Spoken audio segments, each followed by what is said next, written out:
Hello friends, welcome to my channel. இன்றைக்கி நம்ம சூப்பராக மாங்காய் ஊறுகாய் எப்படி செய்கிறதுன்னு பார்க்கலாம்.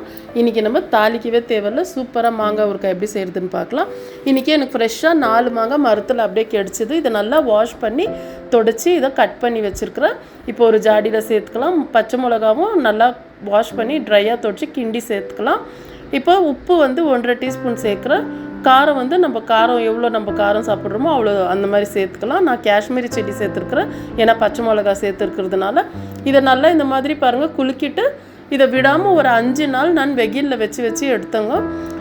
இப்போ நம்மளோட மாங்காய் ஊறுகாய் சூப்பராக ரெடி ஆகிடுச்சு. நம்ம தாளித்து சாப்பிட்றது ஒரு டேஸ்ட்டு, நம்ம இந்த மாதிரி செஞ்சு சாப்பிட்றது ஒரு டேஸ்ட்டு. கண்டிப்பாக ட்ரை பண்ணுங்கள். இப்போ நம்மளோட மாங்காய் ஊறுகாய் பார்த்தோன்னே அவ்வளோ நல்லா கலர்ஃபுல்லாக இருக்குது. அப்படியே எடுத்து சாப்பிட்ணும் போல் இருக்குது. நம்ம பருப்பு குழம்புக்கு, கஞ்சிக்கு, இந்த சம்மரில் நல்லா கஞ்சிக்கு சூப்பராக இருக்கும். கண்டிப்பாக ட்ரை பண்ணுங்கள். நான் போடுற வீடியோஸ் உங்களுக்கு பிடிச்சிருந்தா லைக் பண்ணுங்கள். தேங்க்யூ.